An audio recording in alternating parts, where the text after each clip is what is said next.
Hey y'all. Last topic of Unit 6 is about solubility products. So this is just a special case scenario of all of the things we've been learning about equilibrium already. So KSP talks about what was called a solubility product equilibrium. And this brings us to yet another chemistry lie that we have told you. So when we've talked about whether things are soluble or not, especially in terms of ionic compounds, things that we have said that were not soluble, like silver chloride, actually is a tiny, tiny bit soluble. So if I throw a big old chunk of silver chloride in water, it's going to look to us like it's not really dissolving. We're going to still see a large chunk of that silver chloride sitting in that beaker. But again, if we could zoom in on the molecular level, we would see that that actually comes to equilibrium where there are some molecules of AgCl that are dissolving and ionizing, breaking up into silver ions and chloride ions. And then there are some silver and chloride ions finding each other, colliding, and reforming solid silver chloride. So when we can write out the equilibrium expression for this, we need to remember that pure solids do not show up in equilibrium expressions, but the ions will. So these KSPs are never going to have the denominator. It's always just going to be the products. There's never going to be any reactant. SP stands for, again, solubility product. When they ask you to solve for X, they're going to use a couple different terms for this. They might just say, what is the solubility? Or they might say molar solubility. If you see either one of those terms, all they're asking you to do is to solve for that X out of your ice chart. When we do this math, the KSP values themselves are going to be very small because not very much of this is going to dissolve. But we set this up exactly like a regular ice chart. So they're not going to give us any initial concentrations because however much solid you put in there, it's going to work out the exact same way. So because this is a solid in our ice chart, we're going to have no values in that column. It's not going to be involved in our solubility at all. We assume that we start with 0 concentrations of our products. Those guys are each going to be a plus 1x based on the stoichiometric ratio. We can plug that into our KSP expression, solve for x. These ones, we shouldn't have to use the 5% rule at all. We should be able to solve these out. And so we get a value of 1.33 times 10 to the negative 5 molar, which means that when we actually put silver chloride in water, 1.33 times 10 to the negative 5 moles will dissolve in 1 liter. So that is a teeny, tiny, tiny bit that actually dissolves. Don't be surprised if while you're doing molar solubilities and KSPs, you see values that are 10 to the negative 10th, 10 to the negative 15th. They're going to be small. So again, we can set this up the exact same way as we were setting everything up. We can also compare our K values to Q values. Just like we can manipulate equilibriums to do whatever else we want, we can manipulate dissolving solids this way in order to either dissolve more solid if we want, or to make that solid precipitate back out and form. So just like before, if we have a Q value, if our Q is less than our K, this is what we call an unsaturated solution, meaning that we have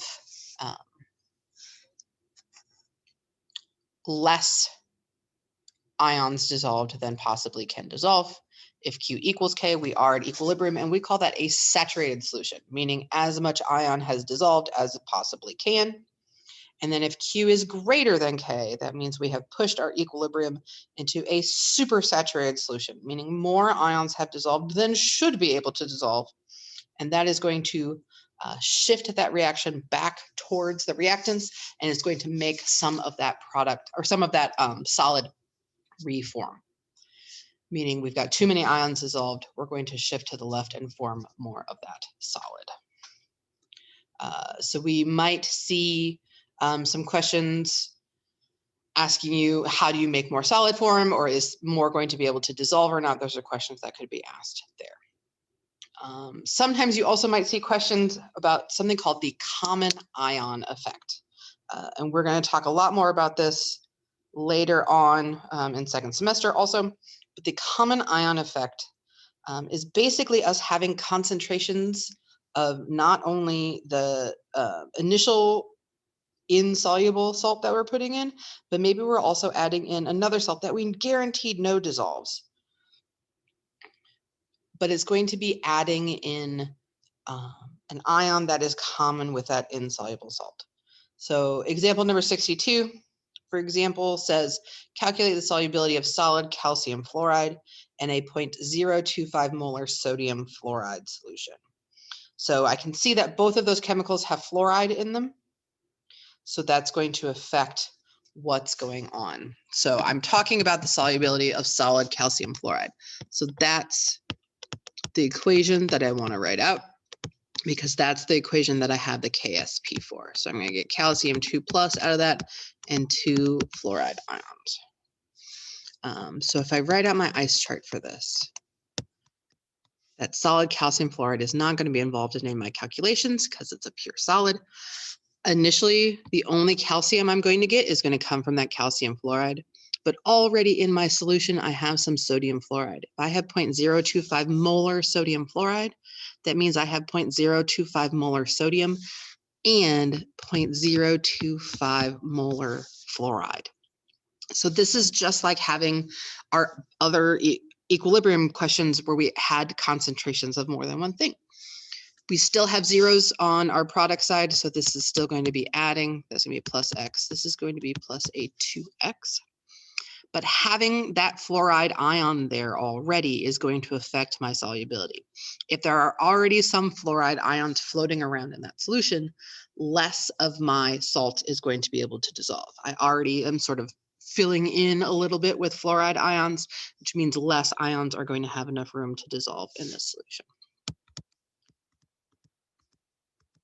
So I can take these values just like before. I can calculate out my KSP. So I know my KSP is going to be in terms of my calcium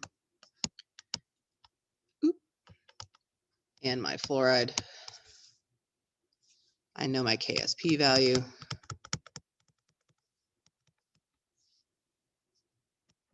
I can plug in my equilibrium concentrations.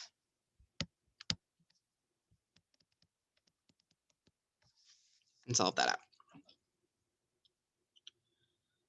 So really, KSP values are just a special case, special scenario of all of the other equilibrium things that we've already been talking about. Follow the same rules. Watch for those hints as the subscripts on our K values to know what kind of problem you're doing. Is it a KC for concentration? Is it a KP for pressure? Is it a KSP for knowing that we are dissolving a solid?